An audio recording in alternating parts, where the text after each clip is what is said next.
Magandang umaga po sa inyong lahat at live mula dito sa Pag-asa Weather Forecasting Center.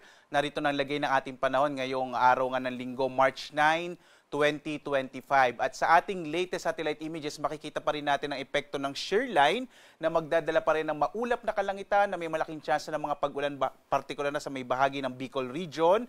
Gayon din sa may area ng Aurora, Quezon, kasama din yung Laguna at Rizal, at maging sa bahagi po ng mainland Cagayan, Isabela at Cordillera. So potential pa rin po yung mga biglang pagguho ng lupa, partikular na nga sa may area ng silangang bahagi ng Southern Luzon, lalo na sa may Quezon Province at Bicol Region. Samantala naman, patuloy pa rin yung pag-iral ng Northeast Monsoon.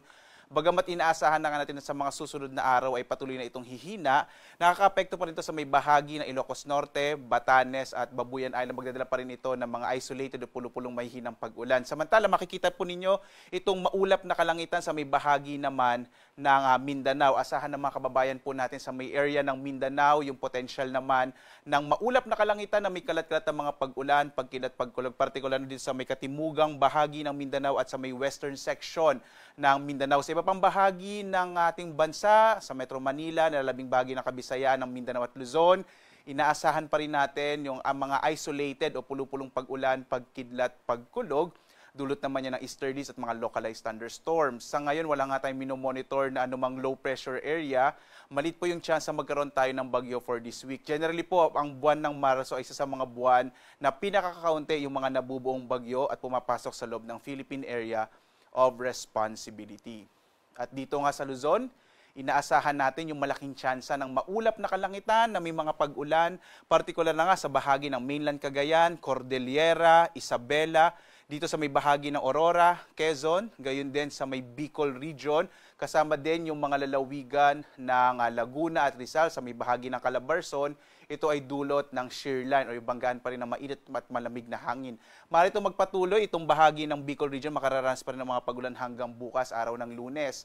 Samantala naman sa may area ng Batanes at Babuyan Islands kasamang Ilocos Norte, asahan natin yung mga isolated o pulo-pulong mahihinang pag-ulan na dulot ng Northeast Monsoon, habang ang Kamaynilaan at nalalabing bahagi ng Luzon ay patuloy na makararanas ng mga isolated o pulo-pulong mga pag-ulan na may kasamang pagkidlat, pagkulog. Agwat ka ng temperatura natin sa Lawag, nasa 24 to 33 degrees Celsius, sa Baguio 15 to 25 degrees Celsius, sa Tuguegarao nasa 23 to 31 degrees Celsius, sa Metro Manila naman 24 to 33 degrees Celsius, sa Tagaytay nasa 23 to 31 degrees Celsius, habang sa Legazpi, sa Bicol Region, 24 to 30 degrees Celsius.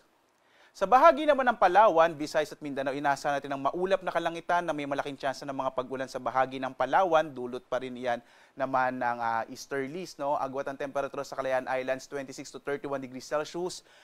Sa Puerto Princesa, 25 to 31 degrees Celsius. Malaking bahagi naman ng Kabisayaan ay makararanas ng mga pulo-pulong pag-ulan, pagkilat, pagkulog. Sa Visayas, medyo maliit po yung tsansa ng mga pag-ulan kumpara sa ibang bahagi ng ating bansa.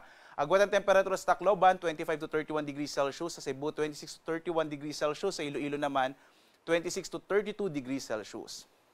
Maulang panahon naman ang mararanasan sa ibang bahagi po ng Mindanao, partikular na sa Zamboanga Peninsula, Basilan, Sulu at Tawi-Tawi, gayon din po sa may Soc-Sargen at area naman ng Davao Region. Dulot yan ng easterlies o yung hangin nagmumula sa Karagatang Pasipiko.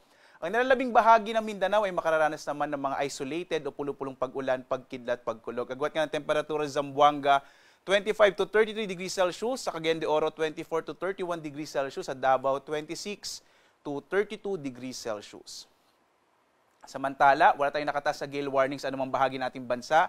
Ba't inaasahan natin yung katamtaman hanggang sa kumisang maalon na karagatan, partikular na sa may northern and central Luzon dahil nga sa pag-iral pa rin ng amihan. Mag-ingat po, lalong-lalo na yung mga maliliit na mga sasakyang pandagat.